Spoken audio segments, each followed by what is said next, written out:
Good evening, everyone. I'm going to wait for a few more people to get on with us, and we're going to discuss some things here this evening.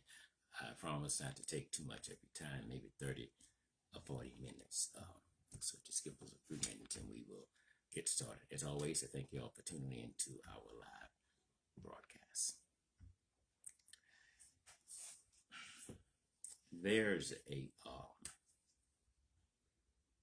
There's a lot of things going on in this country concerning people of color. And you know it's nothing good. Tonight, I want to speak about a Shreveport police officer that killed an unarmed black man. Unarmed. A lot of what I'm going to say this evening may not be facts. It's just my opinion.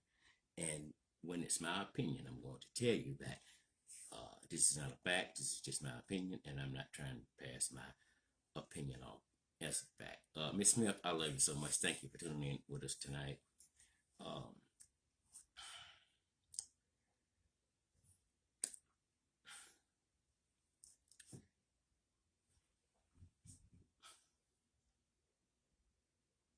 I watched a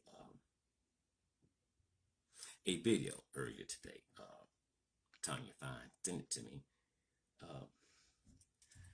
I'm not exactly sure how long the video is because I only watched 12 minutes and 2 seconds of it. And I stopped it because of what the young lady was saying. And I'm going to go back after this live and listen to the entire video. And I stopped it because most of what she was saying are the same things that I've been saying about this case.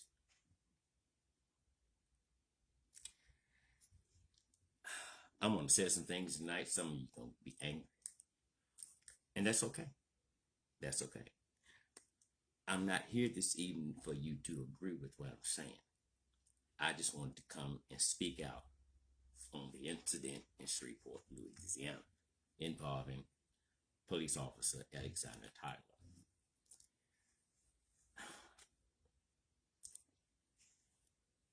We don't know the full story.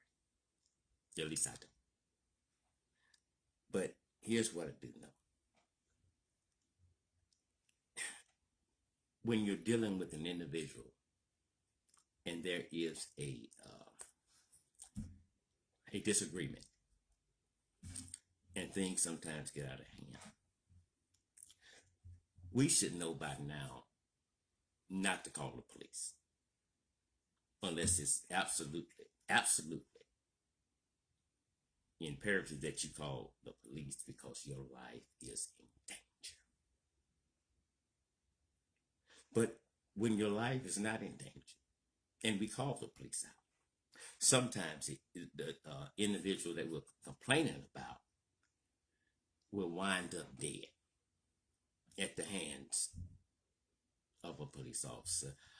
Joanne Scott is with us tonight. Love you big time. Thank you for tuning in.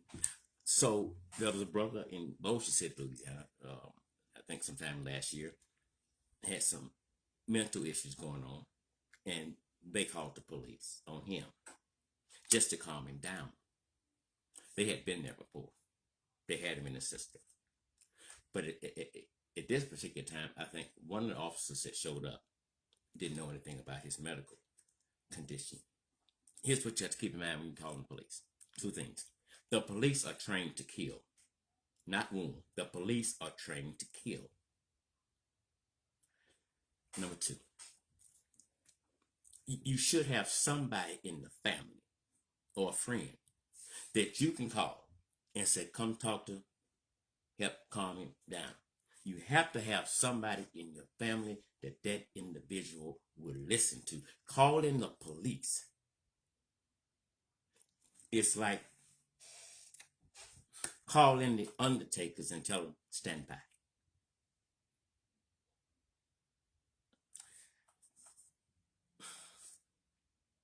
The video I'm going to talk about in a bed. The young lady was upset, pissed, livid. She held nothing back. And some of the same things that she was thinking, I was thinking. I shared them with Cynthia. And I think she may be watching this live tonight. Okay, so before we get into it, I want to again send my sincere condolences out to the family of Alonzo Bagley. You all have my deepest sympathy. Cynthia and I did stop by Precious Memories today and viewed the body, and we also signed the book. I'm not sure if we're going to be able to go to the funeral in the morning, but we did go this evening. And he looks nice. I mean, they put him together. He's nice. He's nice and stuff. I want to talk about something that the young lady was speaking about on Facebook. She kept referring to the 911 call. Pastor Davis Morris, it's a blessing to have him alive this evening. She talked about the 911 call. And if you're here tonight, you can call in. We speak with you over the phone if you choose to do that. I'm speaking about caller Colin. She was hot. But she kept talking about the 911 call. She said something like, why nobody's talking about that? Why are you not talking about that? Well, I understood what she was saying. I was thinking the same thing. Nobody's saying anything about the 911 call. Nobody is saying anything about it. I watched the video. I finally watched all of it today. Sometimes I have videos that I don't want to watch, but I have to watch so that I can speak on. When it happened, I had one question to the Shreveport police. Just one question. I just want to know, why did Officer Alexander Tyler shoot an unarmed black man who was of no threat to him, who was running away to get from the police? Well, if he's not guilty, why is he running? Let me tell you something.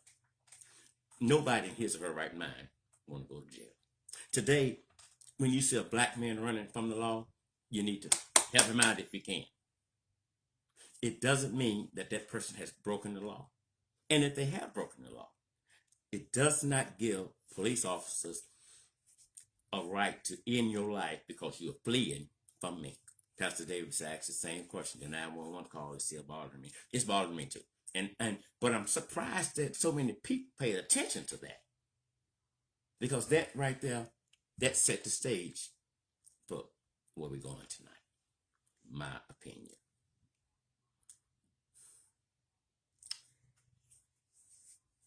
Caller Collins spoke about the lawsuit, about his wife having the audacity to have her name on it. I feel a pain.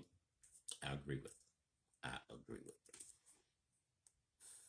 So, many of you got upset when I sent out a post, and Cynthia and I offered our condolences to the family. Good evening, Patricia. Love you big time. Thank you for being here. We put out a post and sending our sincere condolences to the family. Towards the end of that, I said that Cynthia and I are praying for Officer Alexander Tyler and his family. Many of you didn't like that. You got upset. But let me say this to you. You cannot preach love and hate from the same mouth. You can't. I just want to know, why did you shoot the brother? Why did you shoot the brother in his chest? That's all I want to know. But you have to realize that the officer, he has family. And you probably don't give a damn right now. But if there's an ounce of God in you, you do care. You do care. If you cannot fight for justice on one end, and on the other end, let injustice have its way. You cannot. if there's an ounce of God in you, whether you like what is happening or not, you don't want to see nobody done wrong. Sister Soldier is here tonight. Love you big time. Thank you so much. Thank you kindly. So we prayed for him. We did.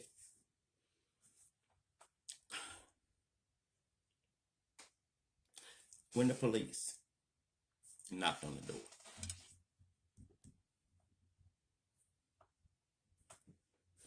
we're gonna get into that shortly, Sister Soldier, and I may have you to call in just a little bit.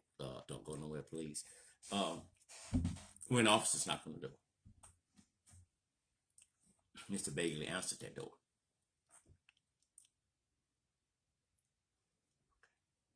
Somebody says, Jacqueline Hall says, I feel the same, and even filed a lawsuit on behalf of her daughter, not his. I didn't see no love for him. You own it. When Mr. Bagley opened the door, if you saw his facial expression, it's almost as if he had seen a ghost. Colin says, Jacqueline Hall, he has one son, and she didn't even include him. Okay. When he opened that door, I know for a fact he had no idea that on the opposite side of that door was police officers.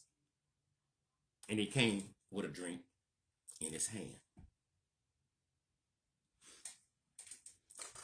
When they knocked on the door, we know that the husband and the wife were in two separate rooms. The room he was in, the door was closed. So I know that if it's closed, whoever is in there is of no threat to you. This is your man. This is your husband. I'm sure they've done this argument thing before. We all do it. We all do it. But when I'm listening, I'm going to go back to him, open the door. When I'm listening to her talk to 911, some of the things she's saying didn't make any earthly sense, but it was almost as if she was setting him up for the kill, with all due respect. If it's an issue between you and your husband, and you said he's drunk, okay, why would you call the police? And you know he has a history with the police. And the history that he had is nothing good. He once sued SPD. And I think Carl Collins said, and he won that case. So when the police comes in, his wife is still talking. She's still bringing up things that don't have anything to do with why they're there. And he's got some weed in there. He got some weed outside. Okay, you said that. If I'm a cop and I find that, I can't really say it's his. But if it's just an argument between you and your husband, and you know the relationship that he has with SPD is not good.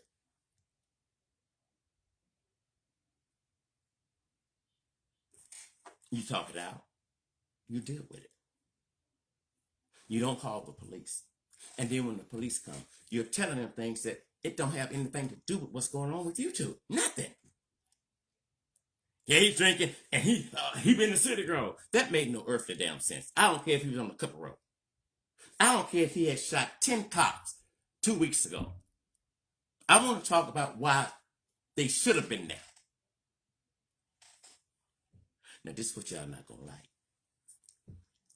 In my opinion, it's not a fact.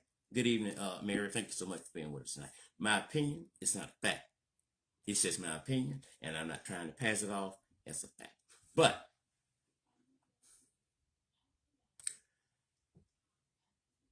you have two people that's responsible for his death. And I'm going to go in order. The first one is his wife. The second one is the police officer, in that order. Teresa Fountain said, I said the same thing yesterday. Amen. So I want him out. I want to do what I want to do, or whatever the case is. I just want him out. Okay. When he came there, when the police came, y'all was in 2 separate rooms. He's of no threat to you, but you still talking and saying something close to nothing. So you, the wife, have to take some of the blame for why Mr. Bagley is dead. You did that. You did that. You pulled that trigger. You knew the situation with him.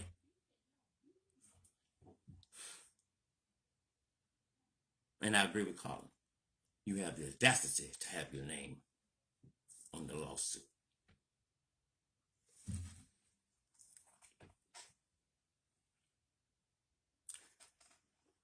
When they went in, they're going in remembering 2 things. What his wife told 911 operators and the things that she's telling them now about him. So they are coming for Mr. Bagley because he is a violent criminal. So you have to go at him like that. He's a danger to society. He's a menace. So you got to go in there. You got to go in there. Keep in mind, the police are not trained to wound. The police are trained to kill. So when they're coming, they see Mr. Bagley as a criminal, bad guy, loser.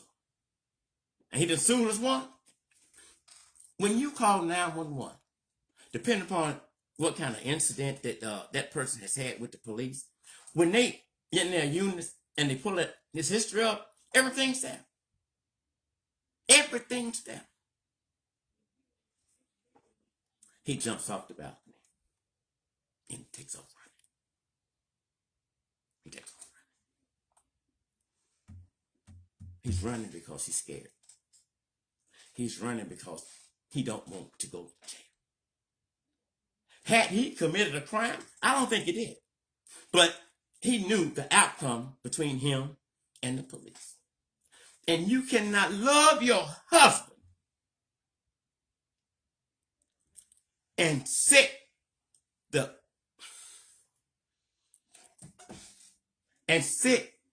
monsters in human forms on him to end his life. Your tears don't mean a damn thing right now. You can cry to the river meets the sea. You cannot do that. You did that. You did that.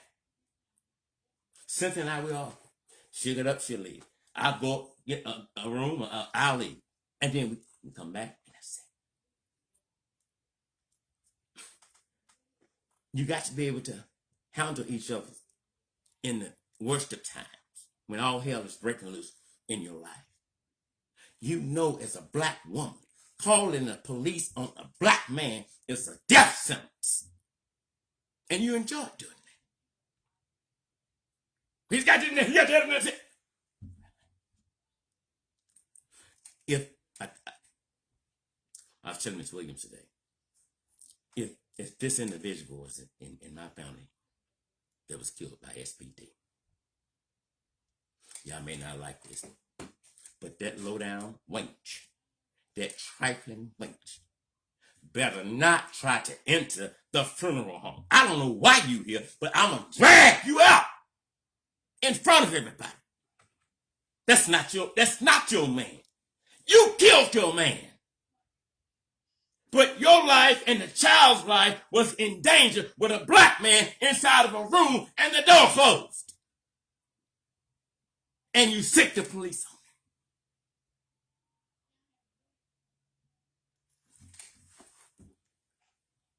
it. The hardest thing for me to do today was to watch that video again and watch it till the end.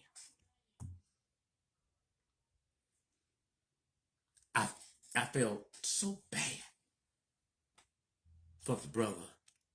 I think he said something like, "You shot me," and he went against the wall.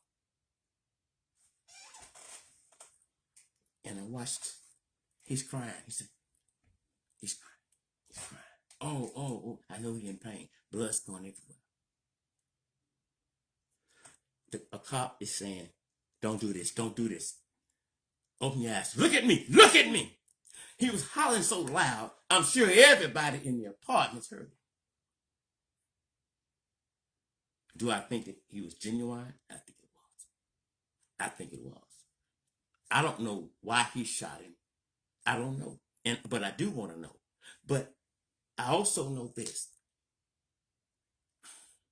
What that officer did after they shot him, it wasn't fake. He is trained to kill now. But he still has a heart. He still has a conscience. He didn't want him to die. That began to make me teary-eyed. He said, don't do this. And he's hollering loud, open your eyes, open your eyes. And I look at his hand. I think it was this one. It was up like that. And that's, I don't care what the hospital said, he was dead before he left. He couldn't do it. Whether he had already planned in his mind to kill him, we'll never know. Do I think that? I don't think that. I just think that they saw him as a criminal, a threat to society. When he turned that corner, I think it was 2 seconds. The victim could barely say, I don't have anything. Pop!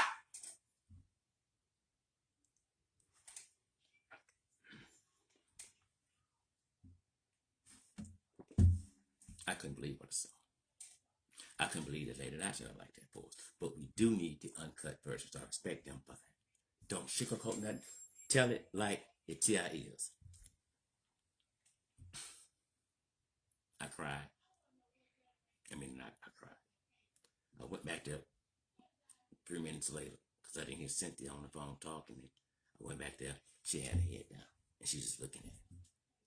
And she said, wow. Nobody wins. Nobody wins.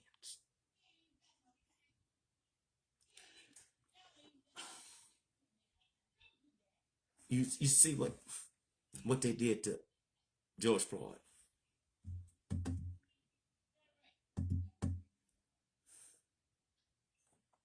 They will kill you at the drop of a dime. And this is just police language. The one thing they love to say is, I thought. Do you know how many black unarmed men are in the grave because a cop said, I thought? I need you to know. But that's police language. I feared for my life. You shouldn't be a goddamn cop. Qualified immunity must be taken off. No police officer in the United States should ever be placed on paid administrative leave. That don't rock with me. So they're receiving a check and they're not working. They're not clocking in. I got a black mother and her family planning a funeral. The cop and his family are going on vacation.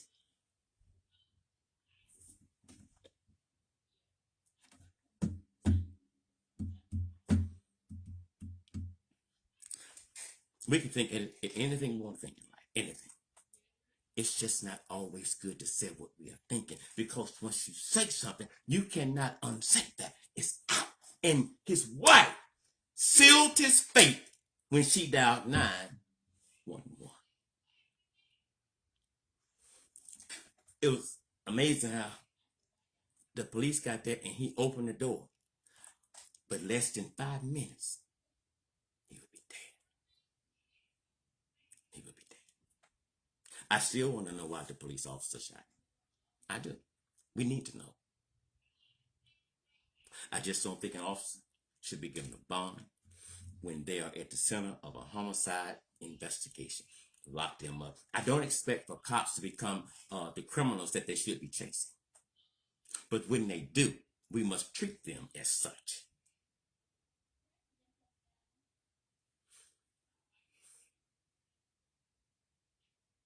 Someone says, I can't see the name, it says, shocked me, probably didn't know they were there. I don't think he knew they was there because I don't think he would have been the one to open the door if he knew they was coming.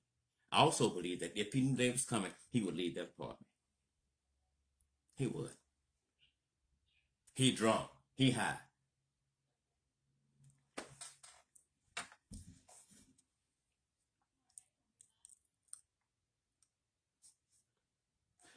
Alonzo Bagley, 43 years, an unarmed black man who was fatally shot by a Shreveport police officer early this month, filed a lawsuit against the same department in 2018, reported excessive use of force during an arrest.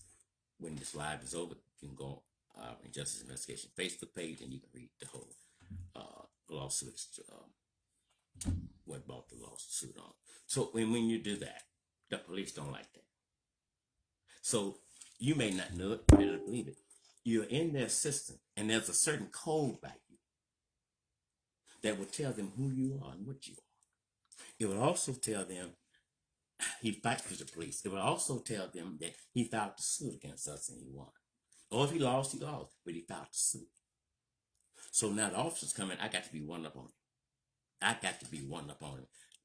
Benton says, I said that too. He didn't know they were coming. I don't think he did. I just don't. Teresa Fountain says the bond was too low, $25,000. I'm glad you said that. When the warrant first came out, it was a no bond warrant, which means he would have to stay in there until his trial. Between that time and whatever it was, he was given a $25,000 bond. When you're bringing out stories like these, that's like developing now, realize one thing: some facts may change, some things may have to be added. But in the beginning, he didn't have a bond, but they gave him a bond, and his bond was probably paid before he got there. So he just walked in, fingerprint, take his picture, get on, back out. I understand why Collins was hollering so loud because she was frustrated. She was angry. She was pissed. She was fucking pissed. Let's just be honest. I could hear it in her voice. I could see it in her facial expression. And she said the exact same thing that I've been sitting there saying.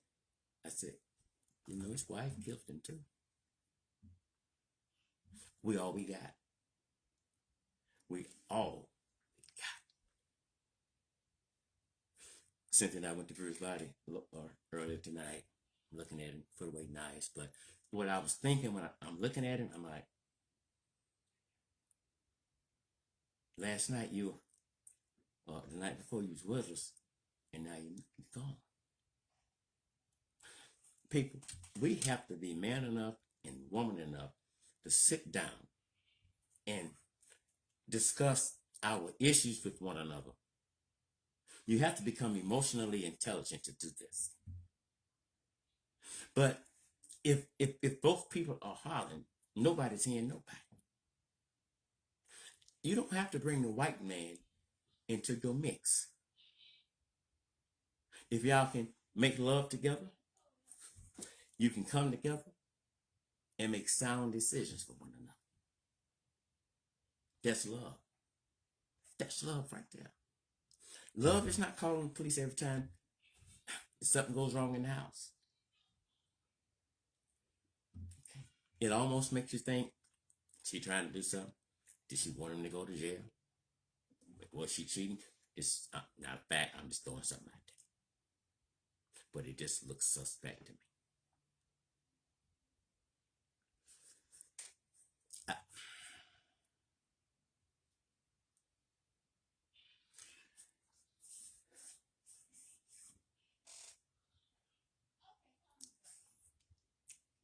Sometimes we can move too fast. We can move too fast. Sister Soldier says, and then Brika bragging to his family, saying Carla Collins can't be around because she has a protective order. Okay, I'm gonna stop there with that. 'Cause I try not to get into foolishness and stuff. But I know we've talked about this here. I know. I'm going through enough. I don't need no more. I got too much on my plate. And I said that in response to what Sister Soldier just said. Don't add nothing else to the wound. We know this here. Family's going through a lot right now. And some things you ought to just keep your mouth shut. Because if you have a heart, if you have a relationship with God, whatever that issue is with you and her, that goes on the back burner. You're supposed to be fighting for the same cause. You may be going down different avenues, but it's for the same cause. You just got different ways of getting there. But you have a young man's life who was interrupted forever.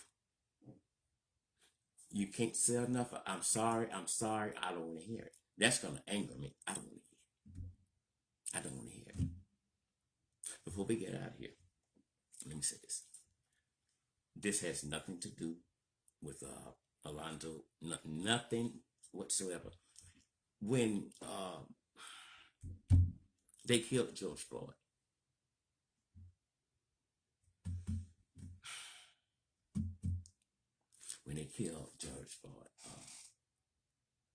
I heard the meeting say, we have to stop putting ourselves in predicaments that will encounter the police. We don't. We have to. You know how they coming. You know they don't like you. You have to realize you're still 3/5 of a human being. So when you're calling the goon squad out, realize that you may also be calling the executioner out. There's no words in the Bible that can comfort the family right now. We can tell them that don't let your heart be troubled. Right now, that's not the words to them. In due time, they'll sit down, they can hurt. But right now, they're hurting. They're hurting, and you got so many. I wonder why. I wonder why.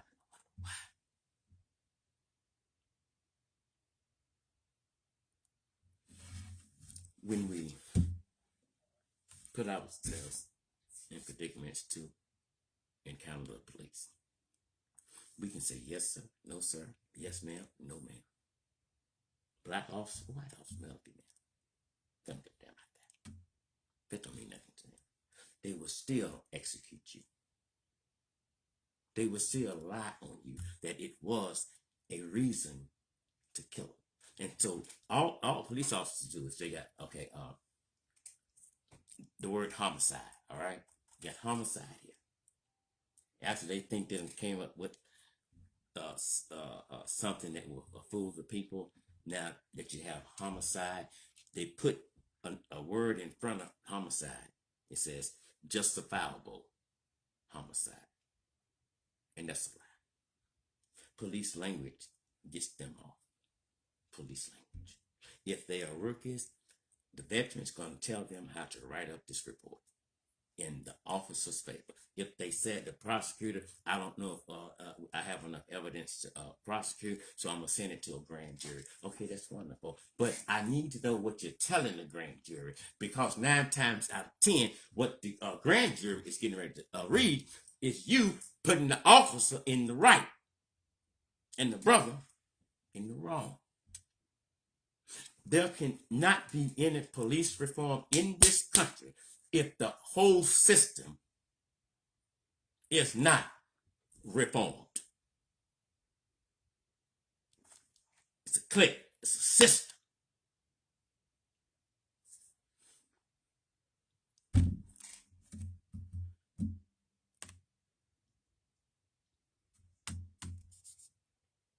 It's amazing how you can be here 1 minute and then go on the next.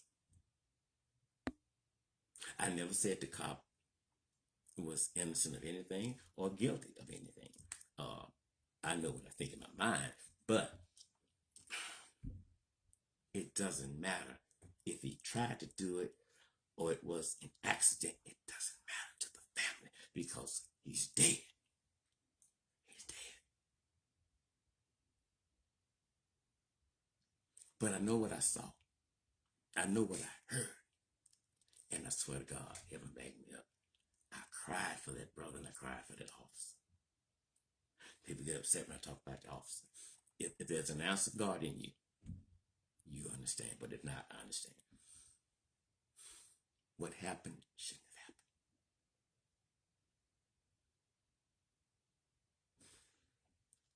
happened. The action of his wife sent him to his grave. Does that get the cop off? Absolutely, positively, unquestionable. Hell no, it doesn't.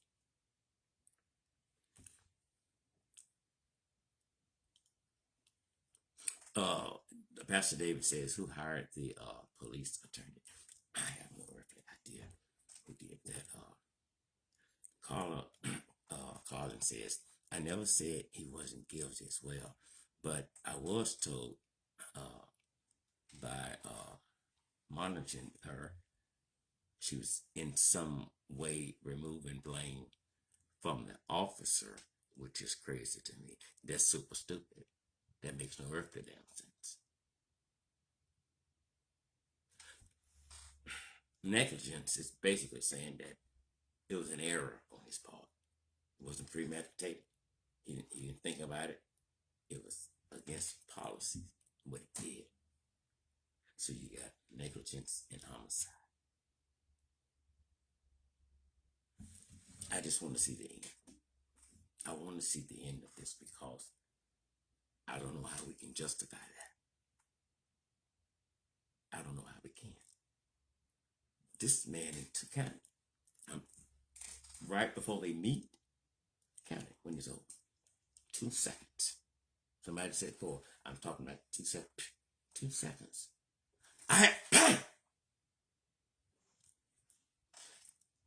They rendered aid. They tried to save him, but to no avail. But that doesn't mean a lot to his family. Doesn't mean anything to Carla Collins. Don't mean nothing. He did. His woman laid the scene out for the police. Her husband was the star of the show. You know how the police do it. You know how they had the handcuffs on him too tight back in 2018. It's funny how whenever a cop kills a person of color, the first thing media does and the system is go and pull up that guy's criminal background as if to say, well, he broke the law, so this will justify you killing him. The hell it does. But if you can go and pull up the victim's criminal history, you can immediately show me that officer's disciplinaries, if he or she has one. If you tell me that the camera doesn't lie, I agree with you, it doesn't. But people lie.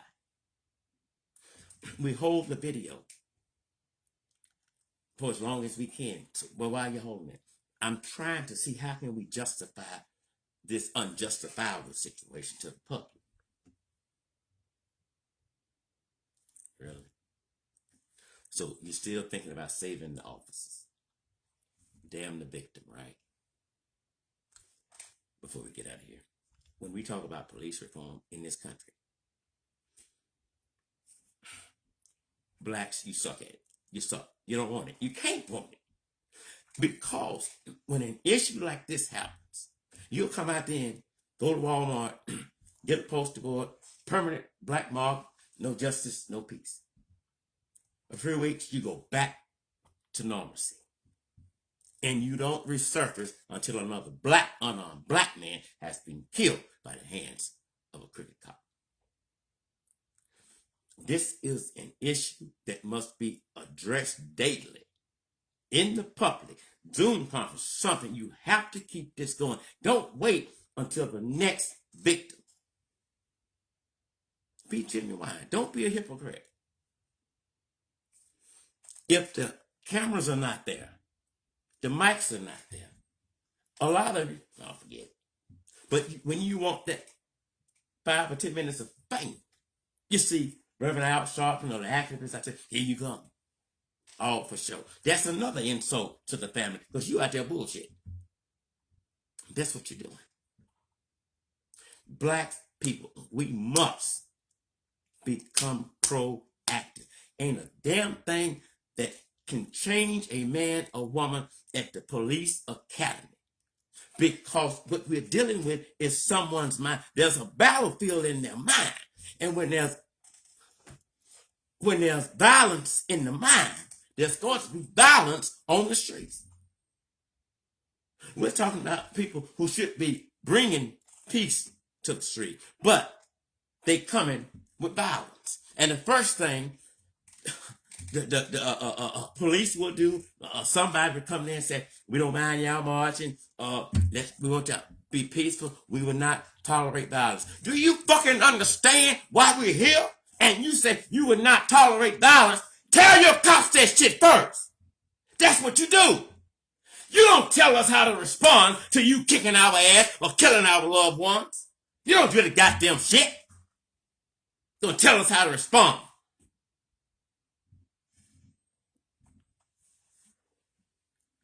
It is the police union that retained the attorney for the officer who committed negligence and homicide. Thank you, Pastor David Mark. You can't tell me to deny my emotions and you done killed my loved one. You can't tell me that. That's disrespect. There'll be no violence. If I want it to be violence, it'll be violence. Black people, we're going to get out of here. During slavery days, for those that could read. And the white man would be doing wrong. They really couldn't do anything about it because of the color of their skin. So here's what they would say. We're just going to pray about it. God going to get it. God going to get it. Stop trying to sick God on people like he's a dog. When they said that in slavery, they had to say that because it wasn't a whole lot they could do. But if you're going to sit here and pray and then go back and sit down, have your dinner and go to bed and think in the morning, there will be change. You're a fool with a serious problem. You cannot pray and go lay down. You pray, roll your sleeves up, and you go to work on this system. This system is not broken.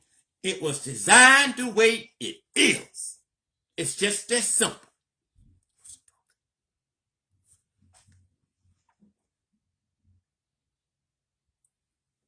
When you kill one family member, you really kill them all. You really kill them all. And I'm going to say this and we're going to end this here. Not going to agree to this. I don't give a damn.